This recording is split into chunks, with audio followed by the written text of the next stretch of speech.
ओम शांति। आज 15 दिसंबर 2021 की साकार मधुर मुरली प्यार के सागर ज्ञान रत्नागर बाप दादा हम बच्चों से कहते हैं, मीठे बच्चे, ऊंच पद का आधार पढ़ाई और याद की यात्रा पर है। इसलिए जितना चाहो उतना गैलप कर लो। बाबा ने क्लियर कह दिया कि ऊंच पद का आधार दो चीज़ है, एक पढ़ाई अर्थात मुरली और दूसरा याद की यात्रा। तो दोनों जितना हम गैलप करते जाएंगे उतना ऊंच पद के अधिकारी है। तो सभी ये दोनों सब्जेक्ट्स पर विशेष हम अटेंशन देते हैं ना। कहे हाँ जी बाबा। आज का प्रश्न है, कौन सा गुह्य राज पहले पहले नहीं समझाना है, क्यों? कौन सा गुह्य राज पहले नहीं समझाना है और क्यों? बाबा उत्तर देते हैं, ड्रामा का जो गुह्य राज है वह पहले पहले नहीं समझाना है, क्योंकि कई मूंझ जाते हैं। कहते हैं ड्रामा में होगा तो आपे ही राज्य मिलेगा, आपे ही पुरुषार्थ कर लेंगे। ज्ञान के राज को पूरा न समझ मतवाले बन जाते हैं। यह नहीं समझते कि पुरुषार्थ तो बिना पानी भी नहीं मिलेगा। पानी भी चाहिए तो पुरुषार्थ करना पड़ता है ना। बाबा कहते हैं पूरा ज्ञान समझ जाए फिर बाद में ड्रामा का राज समझाना। नहीं तो क्या कहेंगे सभी कि भाई हमें भी ड्रामा में होगा तो मिल जाएगा, क्योंकि ड्रामा तो हूबहू रिपीट होता है, तो पहले मिला होगा तो फिर मिल जाएगा। इसलिए इस राज को पीछे से समझाना है। आज का गीत है भोलेनाथ से निराला। है कोई बिगड़ी बनाने वाला शिव बाबा के सिवा? नहीं ना। ओम शांति। मीठे मीठे रूहानी बच्चों प्रति गुड मॉर्निंग। बाबा ने इतने भपके से बच्चों से गुड मॉर्निंग की, बच्चों ने रिस्पॉन्ड नहीं किया। तो बाबा को भी हम प्यार से रिस्पॉन्ड करें, है ना। बच्चों को तो और भी जास्ती आवाज़ से बोलना चाहिए। रूहानी बाप रूहानी बच्चों से गुड मॉर्निंग करते हैं। बच्चे भी जानते हैं कि हम इस शरीर द्वारा रूहानी बाप को गुड मॉर्निंग करते हैं, तो बच्चों को इतना उल्लास से कहना चाहिए ना, वाह बाबा, आखिर वह दिन आया आज जिसको सारी दुनिया पुकारती रहती है। वह बाप सम्मुख हमसे गुड मॉर्निंग कर रहे हैं। फिर जब सतो प्रधान बन जाएंगे तो पतित पावन को याद नहीं करेंगे। अभी तमो प्रधान हैं, तभी याद करते हैं कि हे पतित पावन आओ, आकर हमको पावन बनाओ। अब तुम जानते हो कि बरोबर पतित पावन बाबा को ही आना पड़ता है। वही सुप्रीम फादर गॉड फादर है। क्राइस्ट को सुप्रीम फादर तो नहीं कहेंगे ना, क्राइस्ट को सन ऑफ गॉड मानते हैं। सबसे सुप्रीम वह एक ही है। यह भी समझते हैं कि वह गॉड फादर ही इन पैगंबरों को भेजते हैं। यह भी ज़रूर है कि पतितों को पावन बनाने सुप्रीम फादर को ही आना है। अब वह तो है निराकार। कहते भी है कि ब्रह्मा द्वारा स्थापना कराते हैं। यह भी किसको पता नहीं कि ब्रह्मा और विष्णु का आपस में क्या संबंध है। निराकार को मुख जरूर चाहिए, इसलिए इनको भागीरथ भी कहा जाता है। ब्रह्मा बाबा को भागीरथ इसलिए कहते हैं क्योंकि शिव बाबा को भी तो मुख चाहिए ना, जिसके द्वारा ज्ञान सुनाए। तो ये रथ अर्थात ब्रह्मा बाबा का तन भाग्यशाली रथ हो जाता है ना, इसलिए भागीरथ कहते हैं। मुख द्वारा ही तो समझाएंगे ना, डायरेक्शन देते हैं कि मन मना भव। मुरली सुनते भी हमारा मन शिव बाबा में है ना। कहें हाँ जी बाबा, तो मुख द्वारा कहेंगे ना, बाबा भी कुछ कहेंगे तो मुख द्वारा कहेंगे ब्रह्मा बाबा के। इसमें प्रेरणा की तो बात नहीं हो सकती। बाप तो ब्रह्मा द्वारा बैठ सब वेदों शास्त्रों का सार समझाते हैं, हर चीज का सार निकालते हैं ना। गाते हैं तुम मात पिता हम बालक तेरे, तुम्हारी कृपा से सुख घनेरे। तो वह इसमें प्रवेश कर तुमको नॉलेज देते हैं। कितनी समझने की बातें हैं। प्रजापिता ब्रह्मा को भी पिता कहते हैं तो माता कहाँ है। बाप बैठ समझाते हैं कि यह प्रजापिता भी है तो माता भी है। मैं तो सभी आत्माओं का बाप हूँ, मुझे ही गॉडफादर कहते हैं। भारतवासी पुकारते भी है, तुम मात पिता हम बालक तेरे, परंतु अर्थ कुछ भी नहीं जानते। निराकार को माता कैसे कह सकते हैं? वह इसमें प्रवेश कर अडॉप्ट करते हैं, ब्रह्मा तन में प्रवेश करके ब्रह्मा मुख से हमें अडॉप्ट करते हैं, तो यह ब्रह्मा माता बन जाती है ना। इन द्वारा ही दैवी रचना रचते हैं। यह भी अडॉप्टेड मदर है, वह फादर है। इसको फिर नंदीगण बैल भी दिखाते हैं, गाय को कभी भी नहीं दिखाते हैं। यह बहुत वंडरफुल बातें हैं।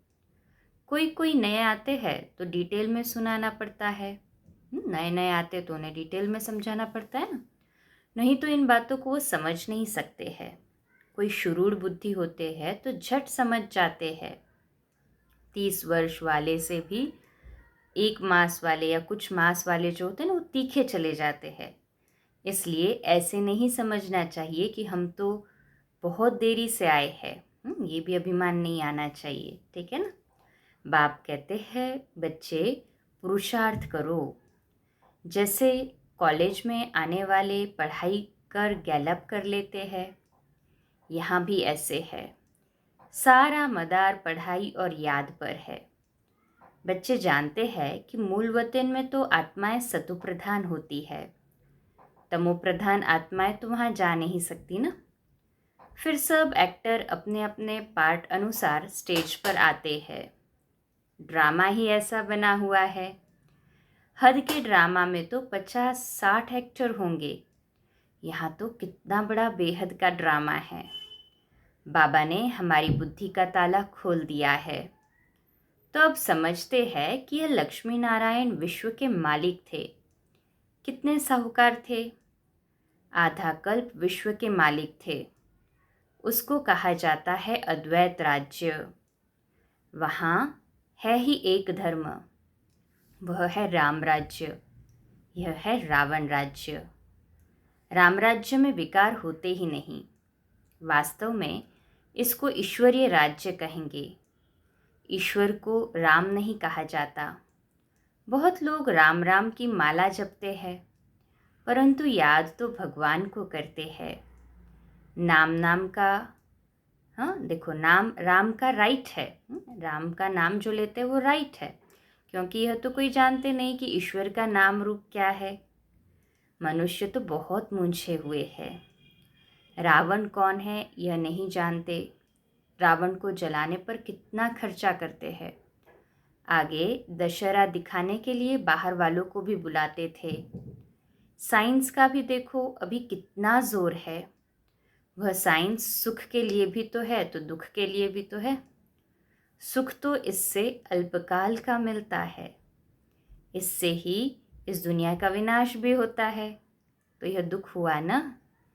तुम्हारी है साइलेंस पावर, उन्हों की है साइंस पावर। तुम साइलेंस से अपने स्वधर्म में रहते हो तो पवित्र बन जाते हो। याद से विकर्म विनाश होते हैं। तुम योग बल से राजाई लेते हो, इसमें लड़ाई आदि की बात नहीं है। तुम बाबा से राजाई का वर्षा पाते हो। बाहुबल की तो बात ही अलग है। कल्प कल्प तुम बच्चे ही पतित से पावन बनते हो, फिर पावन से पतित बनेंगे। यह ड्रामा हार और जीत का है, परंतु यह बातें किसकी बुद्धि में नहीं बैठेगी। सब तो सतयुग में नहीं आएंगे ना। बेहद का बाप अपने बच्चों को ही समझाते हैं। दूसरे धर्म वाले आते ही बाद में हैं। यह पुरानी दुनिया है। दैवी धर्म का फाउंडेशन ही सड़ गया है। बाकी ऐसे नहीं कहेंगे कि फाउंडेशन था ही नहीं, था मगर अब नहीं है, प्राय गुम हो गया है। अब अनेक धर्म हैं। इनको रावण राज्य कहते हैं। कहते हैं विष्णु की नाभि से ब्रह्मा निकला। कोई से भी पूछो कि इस चित्र का अर्थ तो बताओ क्या है, तो बता नहीं सकेंगे। आत्मा तो एक ही है ना। उनको कहेंगे विष्णु। विष्णुपुरी भी दिखाते हैं, विष्णुपुरी भी दिखाते हैं ना। यह है संगम। ब्रह्मापुरी, हाँ, क्योंकि यहाँ पे ब्रह्मा बाबा है तो ब्रह्मापुरी। सतयुग में विष्णु होंगे, अर्थात लक्ष्मी नारायण दोनों का जो कंबाइन प्रतीक है वो विष्णु कहते हैं, तो वो विष्णुपुरी। और संगम है ब्रह्मापुरी। प्रजापिता ब्रह्मा तो ज़रूर चाहिए ना। ब्राह्मण है चोटी। यह विराट रूप का चित्र भी खास भारतवासियों के लिए है। और भारत में फिर बहुत धर्म वाले रहते हैं, इसलिए इनको वैरायटी धर्मों का झाड़ भी कहा जाता है। यह है मनुष्य सृष्टि का झाड़, परंतु इसमें वैरायटी धर्म है। पहले डिटिज्म, फिर इस्लामिज्म। यह है ब्राह्मण। इस संगम का तो किसको पता नहीं है। यह है पुरुषोत्तम संगम युग। पुरुषोत्तम ब्राह्मण धर्म, जबकि सोशल सर्विस करते हैं। तुम बच्चों को रूहानी सोशल वर्कर कहा जाता है। सोशल वर्कर भारत में बहुत है। उन्हों को भी सिखाते हैं कि नम्रता भाव से सेवा करो। जो पक्के कांग्रेसी थे वह तो झाड़ू आदि भी लगाते थे, मेहतर आदि का काम भी किया करते थे। आगे जो पक्के थे वह चीनी के बर्तन में खाना नहीं खाते थे। जो पास्ट हुआ वह ड्रामा है, वही रिपीट होगा। इन बातों को समझते नहीं हैं तो मूंझते हैं। इसलिए ड्रामा का राज शुरू में किसी को समझाना नहीं है। कंफ्यूज हो जाएंगे ना, और भी कहेंगे अगर ड्रामा में नोंद होगा तो हमको आप ही राज्य मिलेगा और पुरुषार्थ भी आप ही करेंगे। ऐसे मत वाले भी होते हैं। ऐसी भी मत होती है। सोचो, ज्ञान के राजों को पूरा समझते ही नहीं हैं। अरे पुरुषार्थ के बिना तो पानी भी नहीं मिलेगा ना। आप ही थोड़ी पानी आकर मुंह में पड़ जाएगा। बाप आते ही है पतितों को पावन बनाने। वह आकर सहज रास्ता बताते हैं कि आत्मा को पावन बनाने के लिए मुझे याद करो तो विकर्म विनाश होंगे। बाप ही पावन बनाने के लिए श्रीमत देते हैं, मुझे याद करो। परंतु वह निराकार है तो ज़रूर साकार में आकर श्रीमत देंगे। बाप कहते हैं वह मेरा, हाँ, बाबा कहते हैं कि ये जो शरीर है ना ब्रह्मा बाबा का, ये भी मुकर्रर है रथ बाबा का। हर कल बाबा को इसी रथ में आना है ना। तो बाबा कहते हैं ये शरीर भी मुकर्रर है, यह बदली हो नहीं सकता। यह भी नोंद है। गाया भी जाता है, परमपिता परमात्मा ब्रह्मा द्वारा स्वर्ग की स्थापना कराते हैं। यह भगवानुवाच है ना, तो बोलने लिए मुख चाहिए। प्रेरणा से थोड़ी पढ़ाई होती है। बाप आकर इन द्वारा डायरेक्शन देते हैं। यह चित्र आदि इस ब्रह्मा ने थोड़ी बनाए हैं, यह भी तो पुरुषार्थी है ना। यह कोई नॉलेजफुल नहीं है। ब्रह्मा बाबा भी नॉलेजफुल नहीं है। शिव बाबा उनको ज्ञान से परिपक्व बना रहे हैं, फिर ज्ञान आते जाता है ना ब्रह्मा बाबा में। यह तो भक्ति मार्ग में था। भक्तों का उद्धार तो भगवान को ही करना है, भक्ति का फल आकर देते हैं। तुम बच्चों को मनुष्य से देवता बनाते हैं। बाप इसमें प्रवेश कर राजयोग सिखलाते हैं। इनका नाम है शिव बाबा। वह कहते हैं मेरा यह जन्म दिव्य अलौकिक है। मेरा आने का पाठ एक ही बार संगम पर है। ऐसे भी नहीं कि तुम्हारी आत्मा के बुलाने पर आता हूँ। जब मेरे आने का समय होता है तो 1 सेकंड भी नीचे ऊपर नहीं होता हूँ। एक्यूरेट टाइम पर आ जाता हूँ। मुझे ऑर्गन्स ही हाँ, तो देखो बाबा क्या कहते हैं अभी, मुझे ऑर्गन्स ही कहाँ है जो तुम्हारी पुकार सुनूंगा। बाबा को तो ऑर्गन्स ही नहीं है ना, रथ ही नहीं है खुद का। हाँ, खुद का तो शरीर नहीं है ना जो पुकार सुने। तो बाबा कहते हैं जब मेरा टाइम होता है ना उस टाइम पे एक्यूरेट मैं आ जाता हूँ। यह ड्रामा बना बनाया है। जब समय होता है तो आकर पतितों को पावन बनाता हूँ। ऐसे नहीं कि हमारी रड़ियाँ कोई भगवान सुनते नहीं। बहुत बच्चे बाबा को बुलाते हैं कि बाबा आप तो जानी जाननहार हो, बताओ हम इम्तिहान में पास होंगे, यह काम होगा।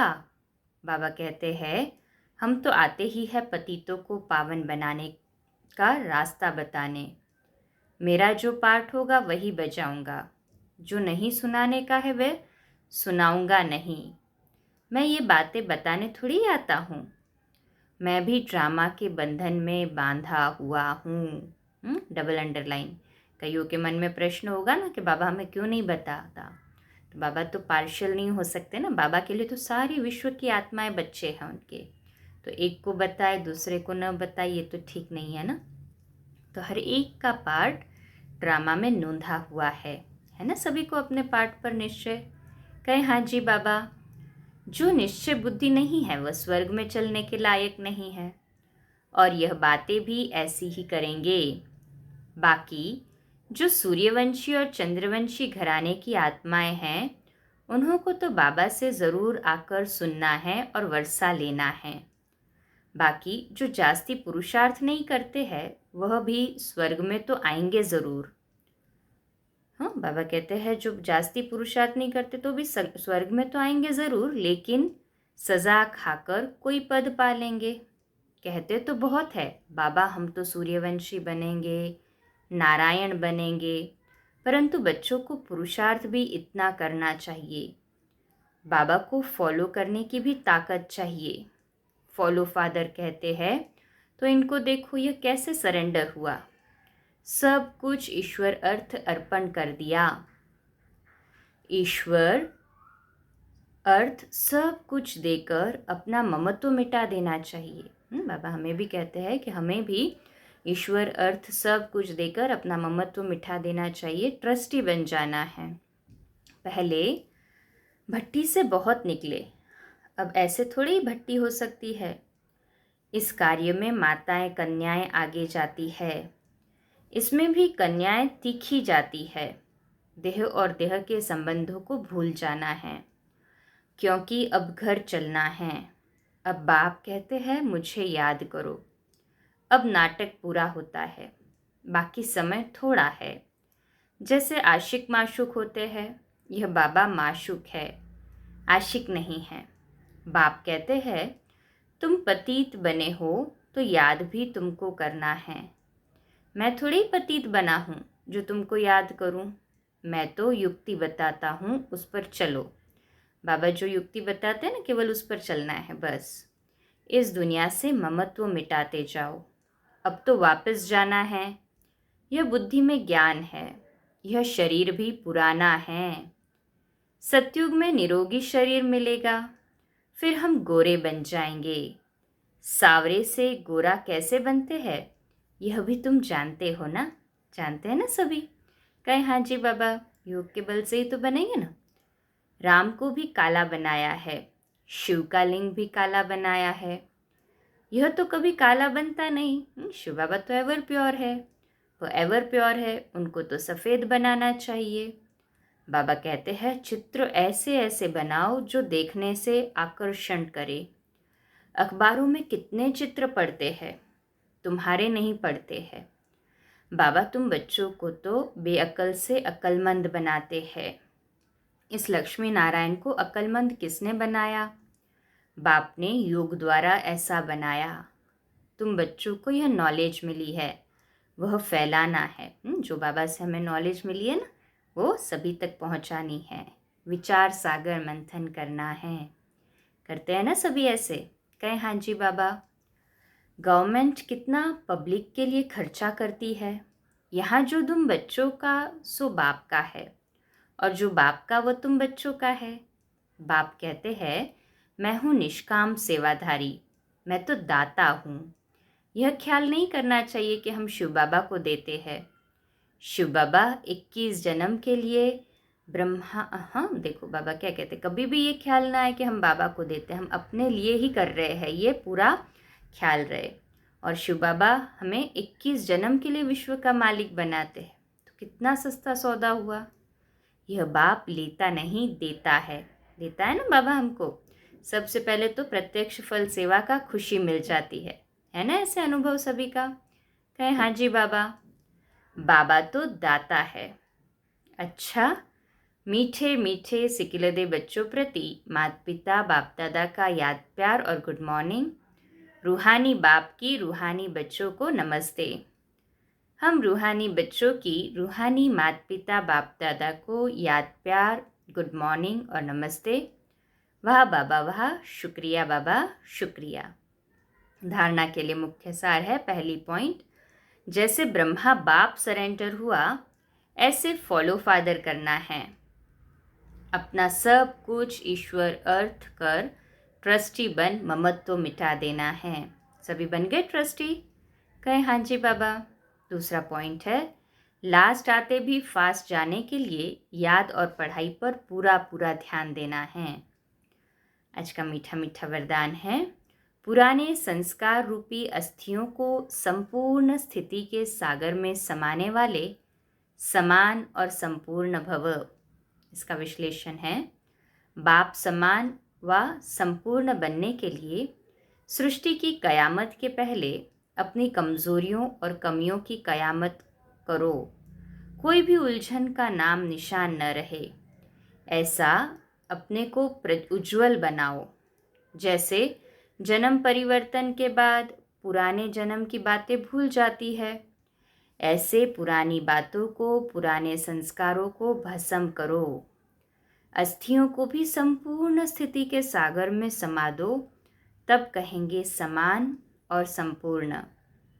आज का स्लोगन है, विस्तार को सार में समाने की जादूगरी सीख लो तो बाप समान बन जाएंगे। विस्तार को सार में समाने की जादूगरी सीख लो तो बाप समान बन जाएंगे। आज का स्वमान लिखने के लिए और अभ्यास करने के लिए, मैं समान और संपूर्ण आत्मा हूँ। सभी बाप समान बन रहे हैं। संपूर्ण रूप में देखेंगे स्वयं को तो संपूर्ण बनते भी जाएंगे। तो इस स्वमान में स्थित रहेंगे और इसे ही लिखेंगे, मैं समान और संपूर्ण आत्मा हूँ। अच्छा, कम बोलो, धीरे बोलो, मीठा बोलो, सत्य बोलो, सोच समझकर बोलो। निमित्त भाव, निर्माण भाव, निर्मल वाणी। ओम शांति।